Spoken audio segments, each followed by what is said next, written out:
Let's go down to Canberra now, and the Prime Minister has declared any link between Australia's climate change policies and the current bushfires doesn't stand up to reason. No kidding. Let's go live now to political reporter TRUDY McIntosh in Canberra. TRUDY, these are pretty straightforward comments, but they seem to create a bit of controversy these days. The Minister, up until now, Chris, as you recall, has been reluctant to weigh into this debate. Last week, as we saw those fires raging in New South Wales, he said it wasn't the appropriate time for politicians to be bickering about whether climate change was having an impact. But today he has weighed into that debate.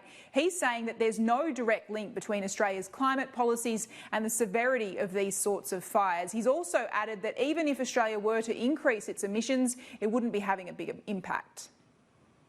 The suggestion that any way, shape or form, with Australia accountable for 1.3% of the world's emissions, that the individual actions of Australia are impacting directly on specific fire events, whether it's here or anywhere else in the world, that doesn't bear up to credible scientific evidence either. I think to suggest that with just at 1.3% of global emissions, that Australia doing something differently, more or less, would have changed the fire outcome this season, I don't think that stands up to any credible scientific evidence at all.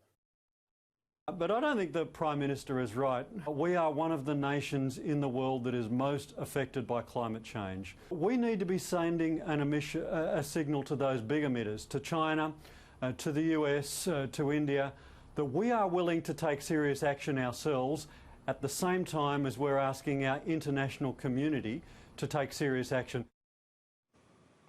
And Chris, the Prime Minister has also defended his decision not to meet with those retired fire chiefs. They wanted to speak to him about climate action and also what more could have been done to stop these fires. He says he's already speaking to the current fire chiefs and that he has listened to them when it comes to increasing aerial support.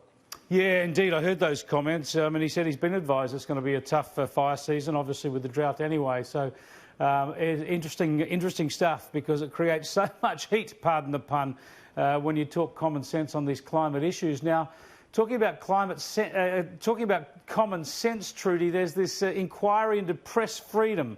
What inquiry is that, and why has it been delayed?